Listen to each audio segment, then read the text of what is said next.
Good evening, everybody. My name is Stan Baines, and I am your chair of this session and a steering committee member of the Canadian Network for Imagination and Creativity, or otherwise known to us as Scenic.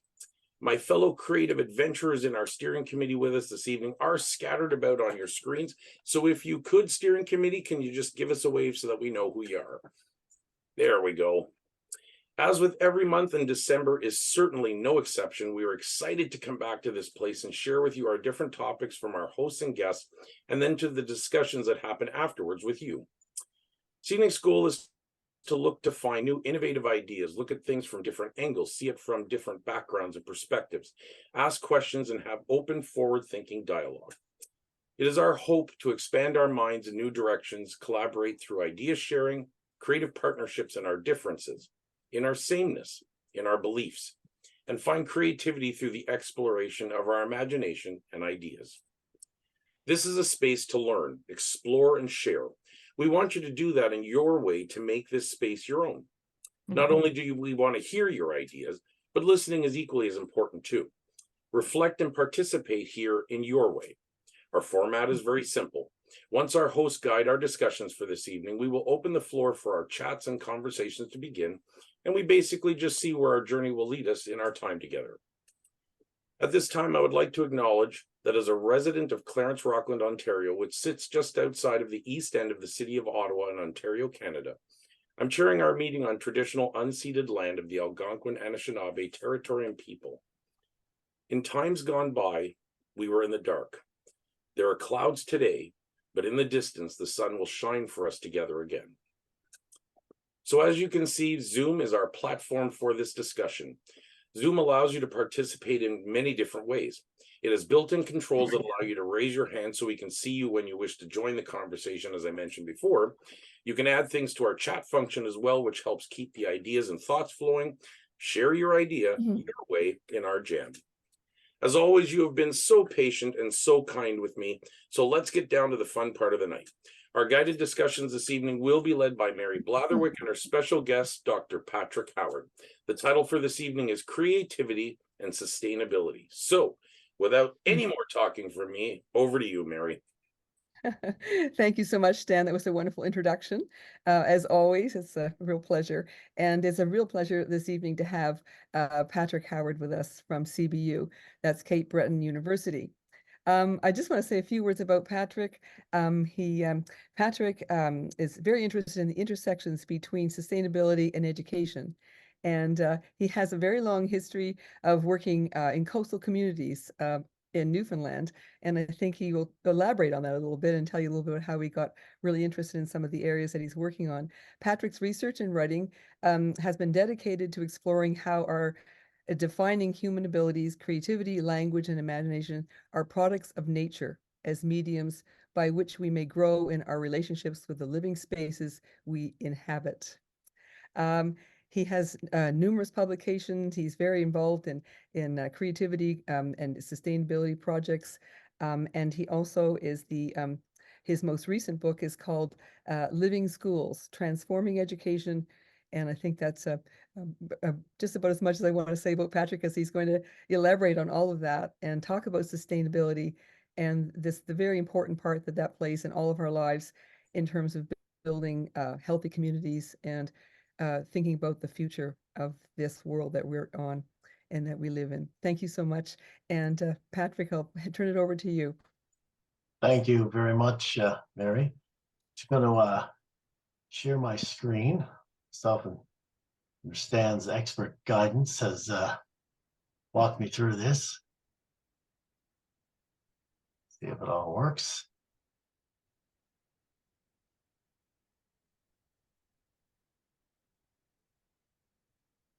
How's that looking? Good. You can see it? Wonderful, wonderful. I am coming to you tonight from Unama'ki, the ancestral and unceded territory of the Mi'kmaq people, also known as Cape Breton Island, as Mary mentioned.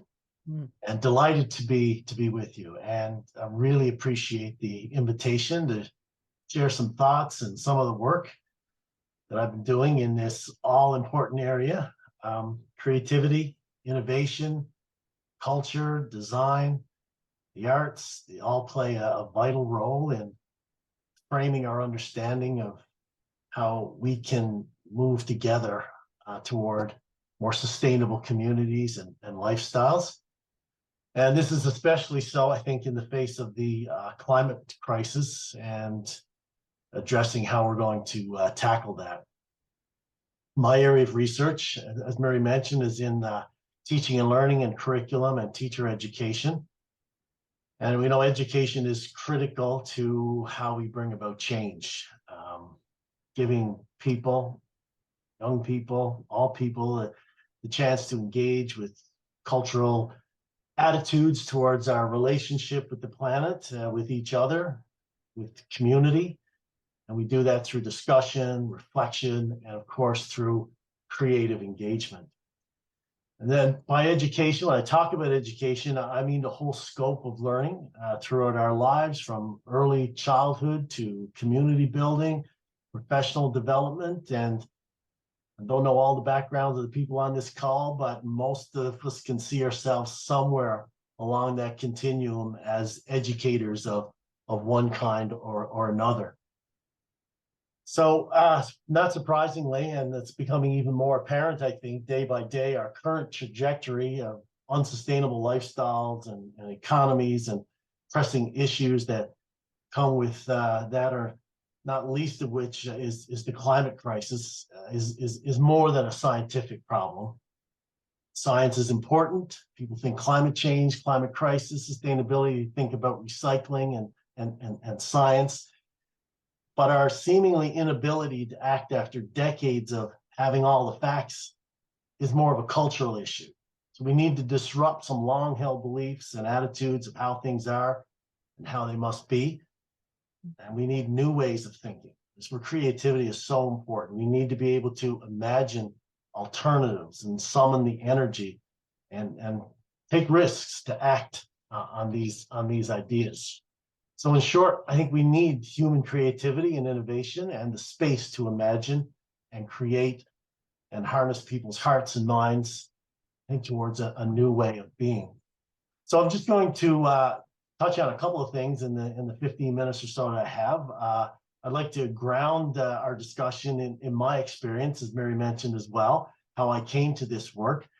And then I'd like to spend just a few minutes on some high-level meetings that have just wrapped up a couple of weeks ago. You may have heard of the COP28, had some very hopeful messaging around the role of education and a declaration to green education.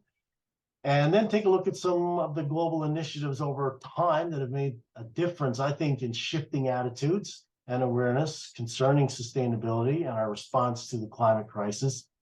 And finally, I'd like to end off, because this is our last meeting before the end of the year, so we would end off on a hopeful note, share some of the work that my students have been doing as a part of their MED, their Masters in Education and Sustainability, Creativity, and Innovation. And the idea is to help these teachers and educators see the concrete, practical, kind of grassroots initiatives that are happening all around us that inspire us and can give us hope in the power of creativity and imagination. So my way into this work was during the 1990s. And I was a young teacher in coastal Newfoundland. Some of you on the call may remember, it might be too long for many, but it was a time when the marine ecosystem effectively collapsed in Newfoundland. And one of the greatest biomasses on the planet, the northern cod, was in essence wiped out due to overfishing and mismanagement. And the impacts were immediate and devastating. The concept of sustainability, we talked about, Mary and I had a little chat, can seem so abstract, that interplay between complex systems, we're in deep relationship, including people and communities, the economy and the natural world. Well, there was nothing abstract about the people who had lived for over a century and were very rooted in the places and in the culture, were forced to migrate in search of work. Family bonds were fractured. In some cases, children were left behind with grandparents. There's unemployment, despair, and the social fallout that comes with that, all on the rise. And the children in my classroom were on the front lines of the collapse. And as a teacher, I struggled to find a way to make sense of what was happening. I looked at what and how I was teaching through a completely different lens. And at that time, I really didn't have the language to explain what was happening or how to respond or how education should respond. I just intuitively knew that education, as it was not a part of the solution. Now, I was also aware of the Earth Summit, and people remember that one, happened in Brazil in 1992, coincidentally the same time as the fishery collapsed in Newfoundland. But sustainability as a concept wasn't well developed. It had just been formally defined just a few years before in 1987 in the report, Our Common Future. So I turned to what I knew best, to help the young people, the kids were in front of me, to make sense of what was happening. I wanted to find ways to have them respond in ways that called on their hearts and on their minds. So I was a language arts teacher. I had that space. So the kids wrote and journaled. They read the poetry of the land and the sea, connected with the special places in their communities.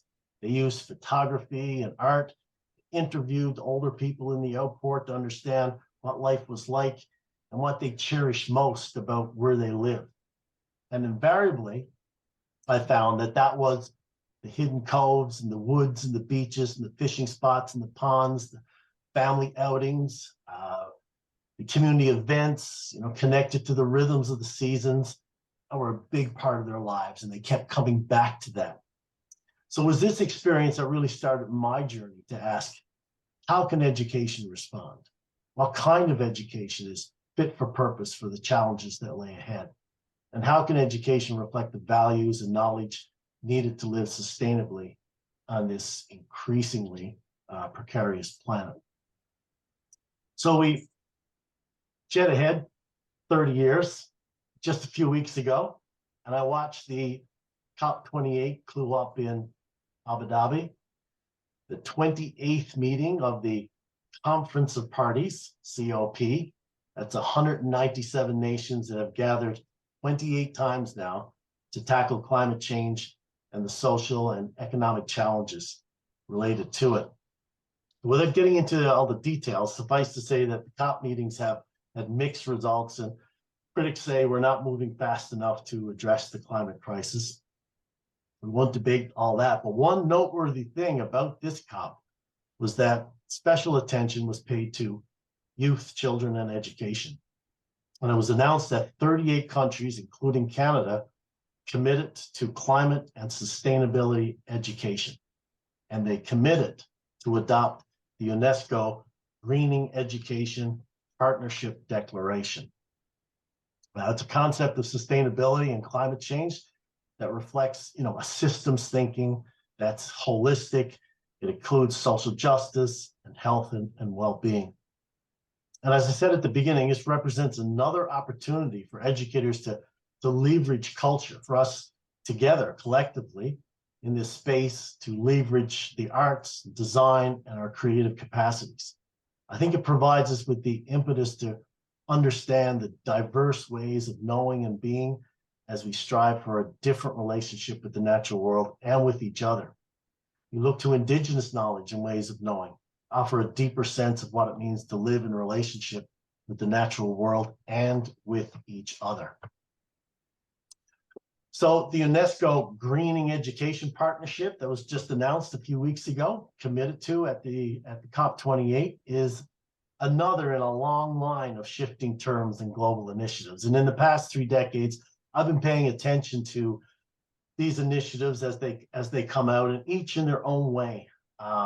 Beginning 30 years ago with the Agenda 2021 at the 92 Earth Summit in Rio, we've seen the Millennium Development Goals, the UN Decade of Education for Sustainable Development, 2005, 2014, the Earth Charter, the recent Sustainable Development Goals, the SDGs, some people may be familiar with those, among others, and they all had national signatories. Canada has signed on to these, and there's usually a big education component related to them. Now, one may argue that these have been largely aspirational and taken together may have moved us incrementally toward making the changes we need to see in education. We are beginning to see climate education and sustainability outcomes written into curricula across Canada. Changes are happening at the higher education level. There are some positive signs, indeed. We have moved. But the Greening Education Partnership initiative has 4 pillars that set to transform education and move where these other initiatives have left off. And they have specific commitments to greening schools, addressing climate change through its teaching, its facilities and operations, greening the curriculum, integrating climate and sustainability education into school curriculum, into vocational education, professional development right across the lifespan, greening teacher training, and greening communities, which is a bit of a catch-all, learning opportunities outside the formal K-12 education or higher education to foster community resilience to tackle climate change. So the 4 pillars, I think there's a lot of space in there. And as I said, there's a lot of good things happening. We've made many inroads in the past decades, but there is still a lot of work to do. So I just look at curriculum, for example, greening the curriculum. And I'd like to share a project that my students just completed, just finished last week as a part of a course that I teach, Fundamentals of Sustainability for Educators. And it's usually the first course in the Masters of Education in Sustainability, Creativity, and Innovation. We designed that program back in 2015. It's a bit of a groundbreaker, and we had a lot of raised eyebrows at the time for a Master's in Sustainability, but we persevered, and I think that here we are almost 10 years later, and the work that students are doing and the subject matter is even more vital today, despite the naysayers and some of the resistance that we got at the time. So the focus of the course that I teach is to give educators the space. Most of these people are educators of some type, many are K-12, the space to really understand and reflect on the connections between our ecosystems, issues of equity, social justice, and how health and well-being, the personal dimensions, are all connected to this. Now, the discussions in the course, as you can imagine, can be challenging. The information is often heavy, and it's easy to despair. I know if we just watch the news and what's happening and just the litany of things that are happening these days, it's very easy to become overwhelmed. However, we end the course, and I do this purposefully with a project that asks students to go out into their communities and to look for what Nico Rorta calls sources of vigor. People and organizations who act with a creative energy, kind of like a future-oriented approach to make a difference. So the students connect with these people, they identify groups of people, and then they connect with them, they interview them, they spend some time with them, and learn about the work they do. And the results are always inspirational. And it ends the course with a sense of hope and purpose, that there are amazing things happening all around us by ordinary, creative people looking for innovative alternatives and new ways of being and doing. So I'd like to just take a few minutes and talk about 4. I just chose 4 almost by random things that stood out for me. They're from across the country because we do have students from across the country in this program. The first one is a Boulevard Gardens. My student, Taryn Gregg from Vancouver, shared the story of Boulevard Gardens. And the boulevard is the strip of land between the road and a sidewalk, a little patch of lawn. Standard boulevard is usually just covered in grass. Anytime someone replaces that lawn with anything garden-like, then it becomes a boulevard garden. And a landscape architect that works with the city of Vancouver, I believe, Saba Farmand, noticed some people making an attempt to cultivate these small, barren spaces. He spoke with them, photographed them, and then started an Instagram account, and the idea just took off. Not only do boulevard gardens provide more habitat, food sources for pollinators and birds than a lawn does, They also added to the neighborhood's character. They helped to beautify the streets. And then they encouraged this amazing thing where people started to come out of their homes, talk to each other, walk around other streets, take tours to look at other boulevard gardens. And then there's this whole community connection that rose up around this little idea, which would seem to be a simple idea. They're doing just some amazing things there. The next one is the Forest School in Listugush. Listugush, Paige Isaac, a student from Listugush, shared the story of Joyce and Brenda Germain, a niece and aunt duo, two dedicated teachers in Listugush, which is right on the border of New Brunswick and Quebec. They were dissatisfied with the traditional model of kindergarten schooling in their community. They wanted to connect the children to the land, rhythms of the seasons, to their culture. And above all, they really wanted to connect to the language. They started a forest school that immersed children in Mi'kmaq language and through a vision for learning that pushed the boundaries of the traditional ways of learning in the face of some skepticism and some resistance. They have a very, very successful forest school in which children are thriving and the Mi'kmaq language is being revitalized through their efforts. So grassroots, ordinary people using their creative talents to do something to answer a need. The next one, because I'm sure many people, I have a dog, many people have pets.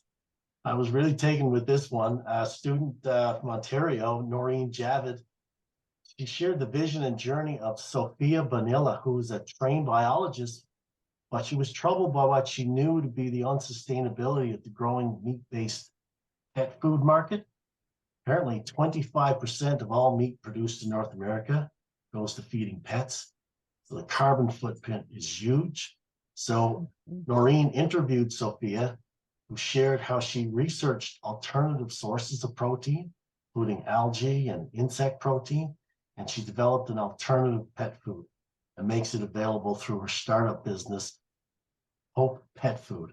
Amazing story of entrepreneurial innovation and creativity there. And finally, really close to home in Cape Breton, Morley Morcott produced an amazing podcast. And I encourage the students to present these sources of vigor in creative and imaginative ways. And Morley put together this amazing podcast highlighting the transformation happening on Bulladree Island in Cape Breton. Bulladree Island was formerly a rich farming area, but it was on the decline, as many farming areas are. And in an effort to attract some young families to the area and revitalize farming practices, encourage new crops, the disappearing skills and knowledge, a small group of dedicated residents set out to save the old Ross Ferry dock that lay abandoned and decaying. They organized farm gate market and shared the knowledge and skills that they had with newcomers. And today they have this amazing marine park, some hiking trails and spaces for community events, a thriving market and young families moving in from all over to take up agriculture and crafting. And as Morley says, Ross Ferry is a happening place now. So these are just a few of the 27, I had 27 students in that class, 27 sources of vigor shared by my students. And I'm sure everyone on this call could probably think of amazing people and initiatives happening where you live. So we have lots to build on. We have lots of creative energy to harness for our own inspiration. And I'll just clue up with a quote, and then we can turn it over and talk about this whole, ideas around sustainability and the connections. I really like this from Martin Mulligan, whose book I use in my course.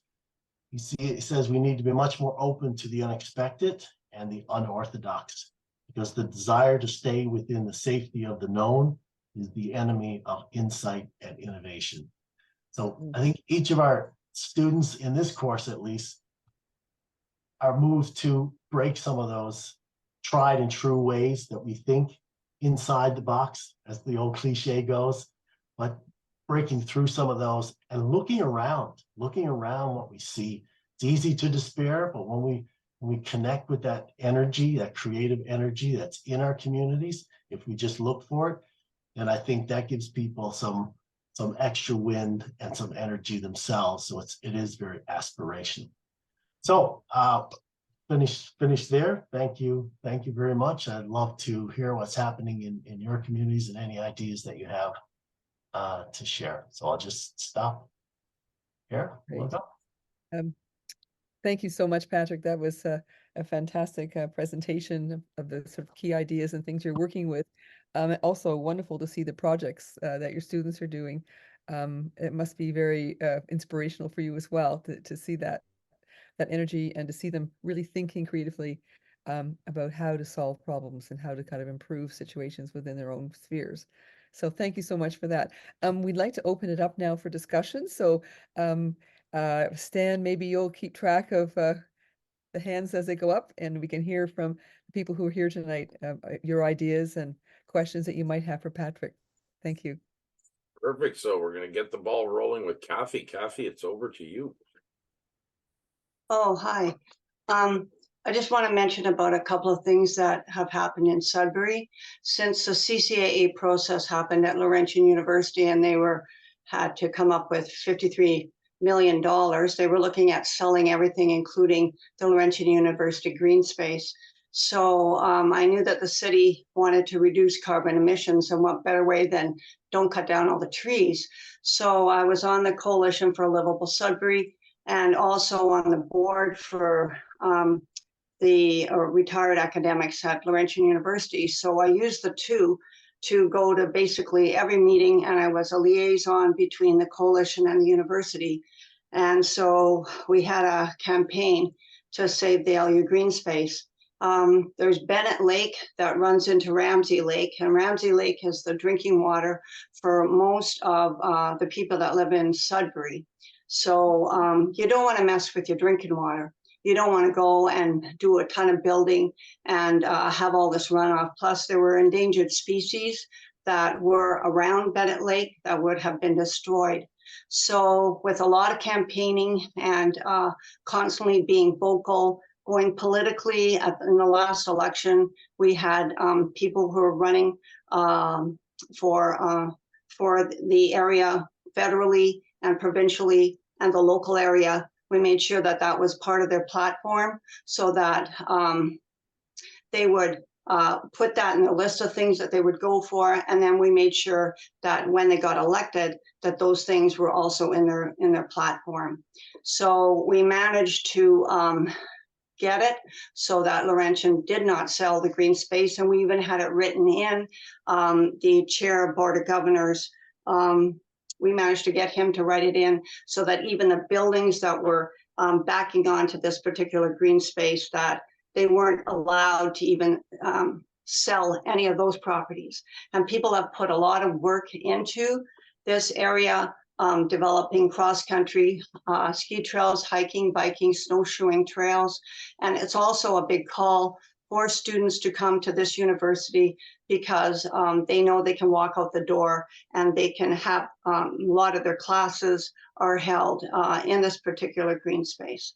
Another thing that we did before that time, so we managed to save it. Now we're working on a new designation. So just in case anything happens and Laurentian changes their mind for any reason, we're looking at getting it designated on a different subset. So there'll be no touching it. Another thing that we did at another period in time, we had 45 artists and one mountain, Willisville Mountain. We wanted to save it from Valley Inco taking it down because they would use it for mining. When you drive on Trans-Canada Highway and you're driving down to Manitoulin Island, you look up and you see what looks like mountains, but it's a facade. Basically, there's a lake on one end, and there used to be all these mountains in between that Kassan, one of the group of seven, used to sit at the end of the lake and paint these huge mountains. Well, everybody driving down the highway, they look up and think, oh, look at these nice mountains, but it's a facade. Basically, it goes up like this and it comes down and then it's leveled out. So what we did as artists is we wanted to preserve the Willisville Mountain. there you have this amazing view out to Killarney, all over these bays and inlets. It's absolutely fabulous. It's white limestone, it's ghostly, it's beautiful. And so we set up and we had exhibitions in 6 different locations. We had performances, people wrote music. We had all of this stuff going on, and this traveling exhibition that went around, thinking as artists, we're going to inspire everybody to think, what a beautiful space, and we should save it. Well, in the end, I was presenting at academic conference through CCAE in Montreal, and somebody said to me, Kathy, where's the petition? I thought, oh, artists, you know, we were inspiring people that this was a beautiful space and they should not take it down. So I came back to Sudbury and I mentioned to John Butler, who was a key figure in organizing all this, John, we got to get a petition online, because it's the signatures that did it. So we put it up online. We got a ton of signatures in a short period of time, and also inspired, I guess, by all the other work that we did. But we managed to stop Valley Inco from taking down the Willisville Mountain. So it is possible to make change, to be artists and activists, and to work in your local community, and to help save the air and the earth and the water that we drink and the place wherein we live. So those are just a couple of things, but that I've personally been engaged in and working on. So artists and creativity can make a difference if we work collectively to a common goal. Exactly. Thank you so much, Kathy. Wonderful, wonderful story. Goran. Yes, thank you so much for that wonderful story, Kathy, and for the wonderful presentation. My question is for the presenter, and well, first of all, congratulations on succeeding in defining and running such a successful and integrated program. It's really, I think, an inspiration for all of us. One thing that came to mind as I was kind of watching the fantastic projects that you students have been doing was how integrated, you know, those projects are across what we often sort of think of as formal disciplines. And I mean, as we all know, there really has been an effort to kind of work in a interdisciplinary or transdisciplinary manner. And many people have kind of different ideas as to the feasibility of that and whether it's possible, to what extent it's possible, how to enact it, and so on. And in your program, you seem to have done that rather smoothly. It seems to be working together. Would you mind sharing a little bit with us about that process, and how did you find working through that transdisciplinarity? You know, were the students kind of startled, or did you find it very natural? And also, what about in the course design side? Thank you. Yeah, thanks for that, Goran. So it is a master's in education, sustainability, creativity, and innovation. It was very intentional to match up the sustainability aspect with the creativity, because I think it's all of these, like I said, you know, working across the disciplines. The disciplinary viewpoint, I think, is very, very, very Western, right? We like to silo and we like to build up the walls around. And still today, I find people are doing amazing work across departments in educational foundations and inclusion and diversity and ed psych and working. But there's still some pointy elbows, you know, around that. And we have these common concerns. Like tonight, I'm sure we have many different backgrounds. Creativity is our interest. It brings us together. But there are people doing really interesting work. And I think once we have more opportunities to talk to people, well, what is sustainability? We kind of start with that, right? And some people go immediately to the scientific, to the climate change, to the numbers. Yeah, we know all that.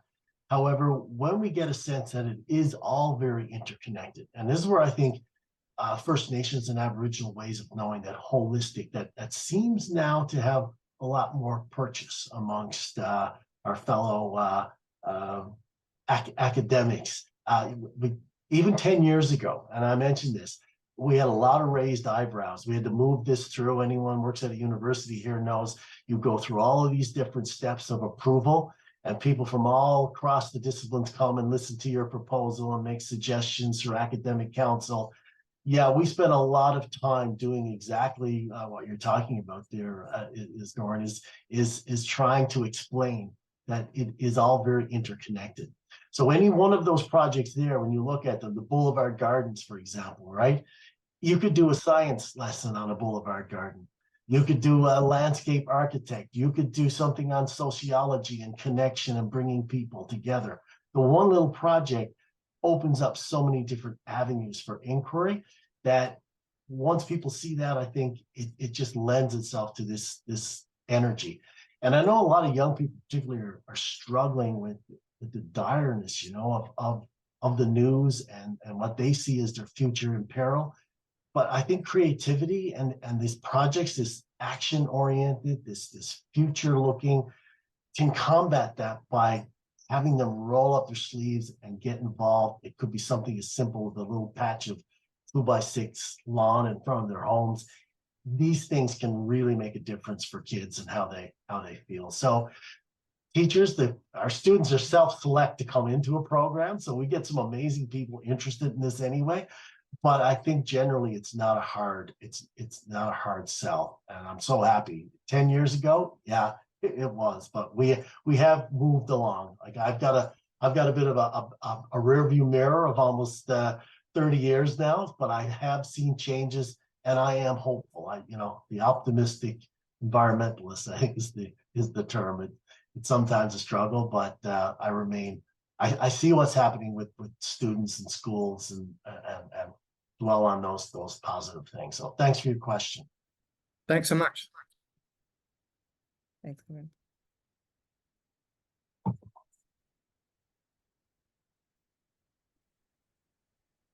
Like these nights when everybody's deep in thought. Oh, I have a question for you, Patrick. Can you say a little bit more? I really want to thank you for your presentation, first of all, but can you say a little bit more about the intersection of the environment and social justice? And I'm thinking specifically of some of the stuff that's showing up around, say, for example, environmental racism, for example. So I'm just wondering if you can share if some of your students did any of those projects or if you've been doing any of those kind of reflections or writing as well. Yeah, most definitely. And that's a great point, Jennifer. It provides another lens and a very real lens when we start looking at these issues through that, the ecological and the connections that we can make there. We know, for example, that people in marginalized communities often live in places in urban centers with a lot less tree cover and foliage. That seems to be more prevalent in the suburbs and in certain types of neighborhoods, which make them warmer. They did a study around actually 10 degrees warmer the pavement in marginalized communities and communities of color. There's obvious examples that we can see in those instances. Just here in Nova Scotia, just before we came on, Mary and I were almost aghast at the fact that with this weather that we're having now, there are people living in tents in Halifax, and we don't see it here in Cape Breton yet. I know there were some people in the fall, but it's almost unthinkable in our climate. And as the climate gets more extreme, we see people who are marginalized and priced out of the housing market being forced to live outside. So there's another connection. I think people are mobilized to do more. I think there's a lot of pressure on the government. There was this, as I mentioned to Mary, this turn a number of years ago in the 90s to leave it all to the market, and governments pulled out of providing social housing, which they had done in the past. And it was this trust in the neoliberal capitalist market to solve all our problems. Well, we're seeing now that we dropped the ball and now we have to catch up, and we can't build homes overnight. So I think it brings another lens, and it allows us to talk about climate and sustainability and talk about these social justice issues, right?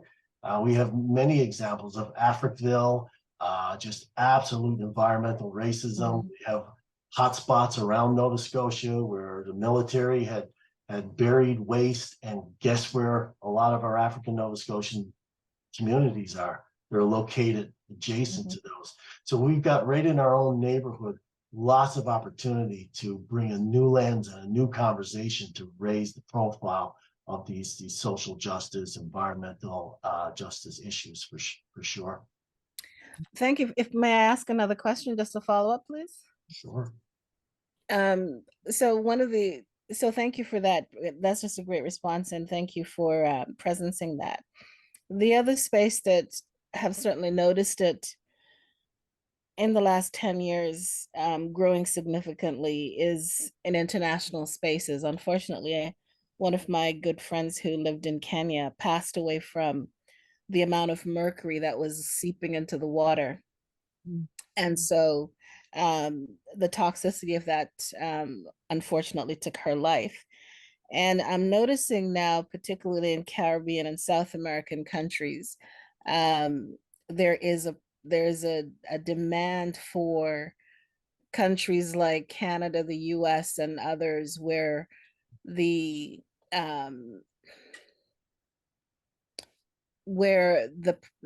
policy and the practice has been to use these particular countries as waste for environmental products, such as the water bottles, for example. And the cost of cleaning that up is astronomical for many of these countries. So just curious if you can speak a little bit more about that in terms, and how do we get those of us who are living in these particular spaces, how do we take some accountability for not passing on those waste and then therefore impacting the environment in other countries as well? Great question. Right? Yeah. We all dump our clothes in those boxes that they have somewhere, and it all goes away, it all goes somewhere, and it ends up oftentimes in countries. And yeah, it is a big issue. But one of the things from this COP28, though, it was a bit of a breakthrough. The countries that can afford it, industrialized nations, the G7 countries, agreed to donate to a fund to provide monies for countries that are on the front line of climate change. I think we have to hold our manufacturers and our retailers to account. We have to be, once again, that personal dimension that we often talk about. Some people say, oh, it's just me. How can I make a difference? Well, all of us collectively make choices about our clothing and our food and where our waste goes and where our electronics go and all those kinds of things. So being mindful of that, thinking about that, I think, and as the previous person just said about that political action, I really like that. It's marrying up the creative and the will, but also you need the people who can say, here's how we can leverage these politicians. Here's how we can help to influence policy. So yeah, I think there's a lot of work to be done there, and it's something that it's a big issue, most definitely. I always have this moral disquiet and moral distress anytime you purchase something, and how long is this going to last? And we're all faced with that. We live in a consumer society, so it's constant. I'm sorry I don't have a better answer for you, Jackson. But... No, thank you. That's a great start, and I appreciate the response. Thank you. Patrick, I had a question from the chat. Can you further explain environmental racism? And then after that, then I'll go to Gerard. Yeah, environmental racism. I guess it's any kind of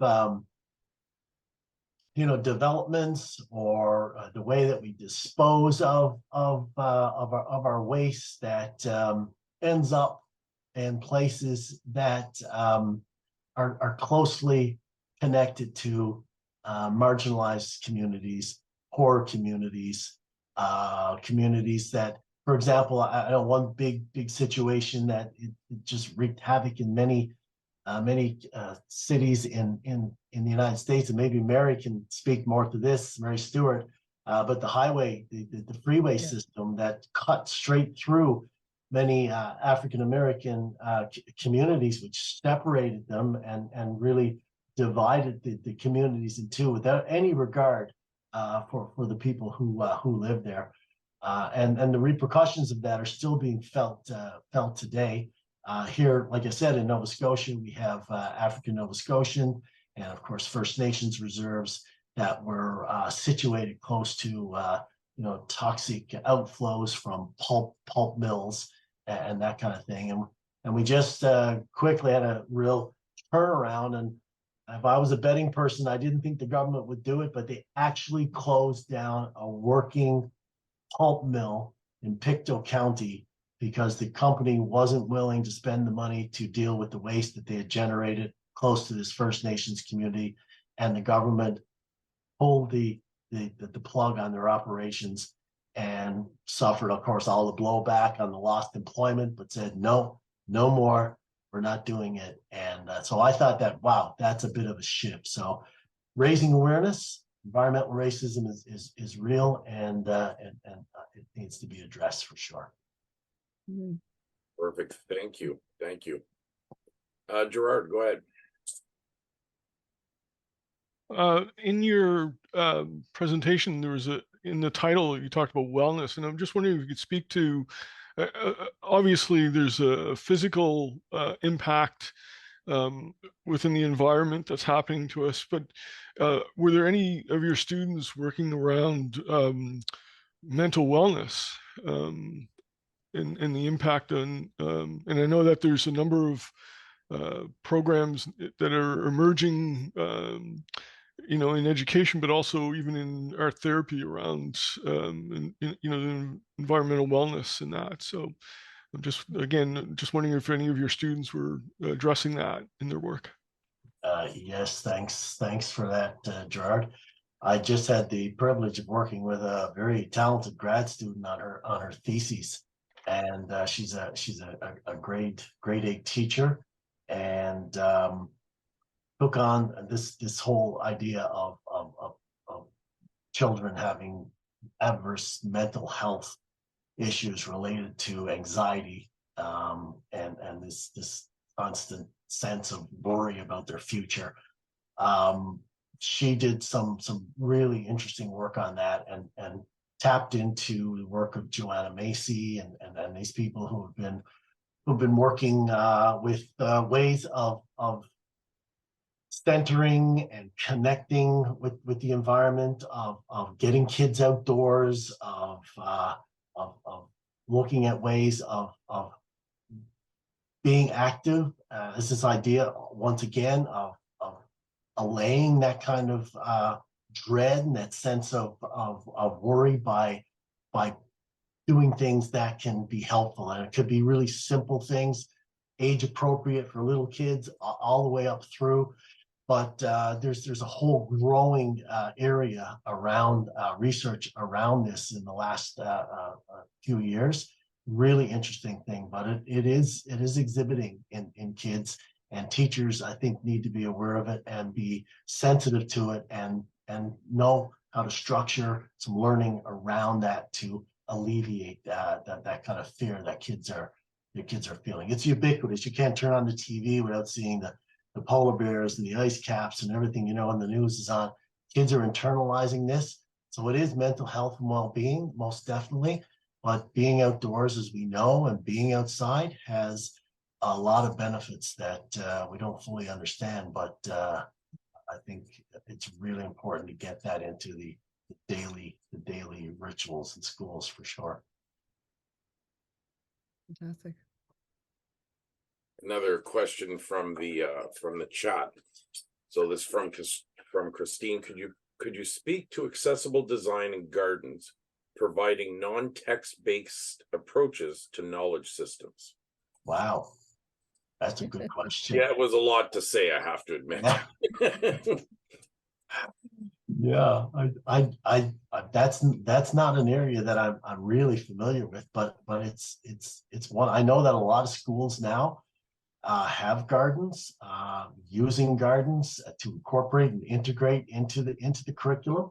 I know in Nova Scotia, there's a fund that allows that schools can apply to the government for outdoor learning spaces. So it's pretty broad. And we have some schools here in Cape Breton that have done amazing working with First Nations communities, having elders visit schools and having nature trails, and some interpretation and areas where kids can sit and work and journal and all that type of thing.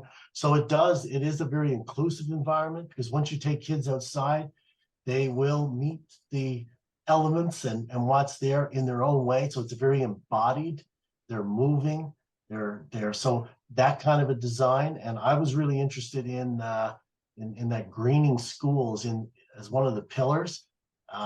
Once Canada and these countries sign on to that, then we start seeing some policies and some money to come with it.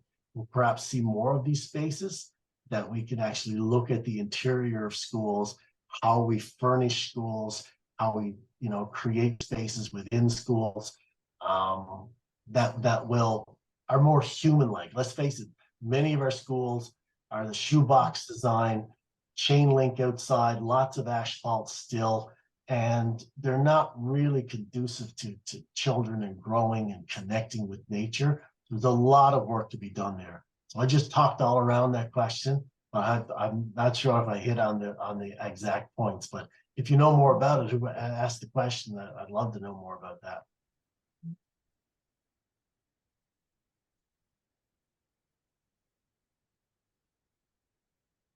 Christine, perfect. Go ahead.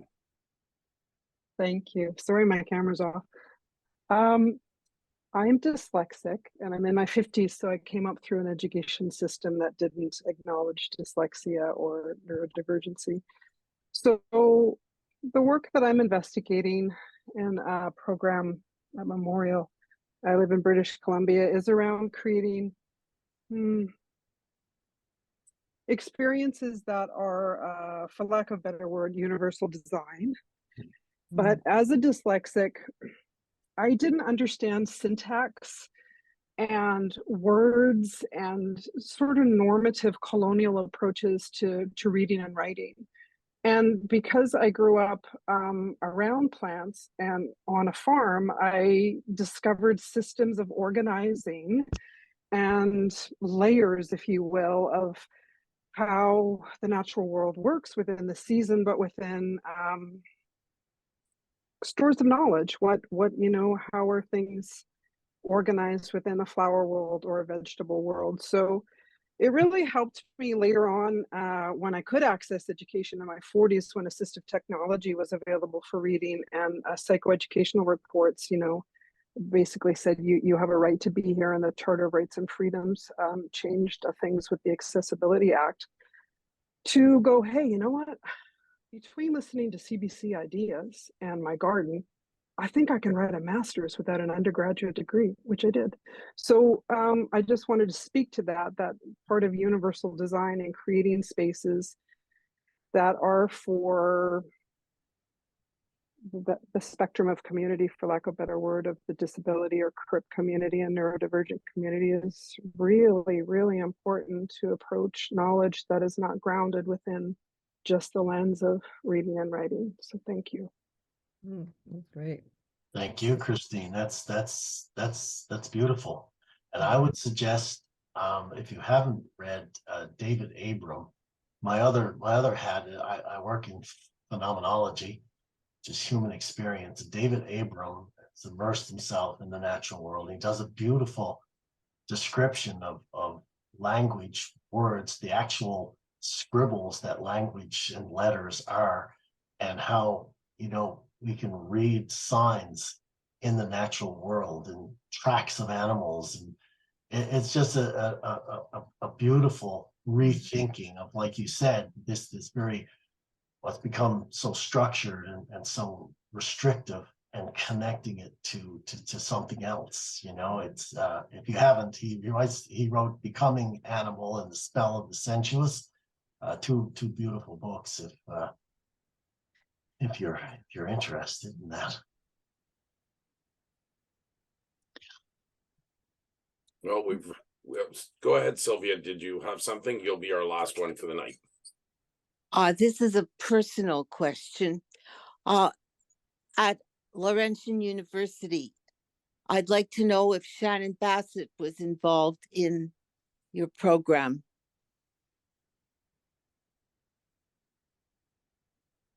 No. Who's that question for, Sylvia? Oh, the professor from Sudbury. Okay. Shannon Bastos? Shannon Bassett. I'm not sure. I don't recognize that name from the groups that I was involved in, but could be. Sure, there's a lot of, you know, people working towards a common goal here, which is a good thing.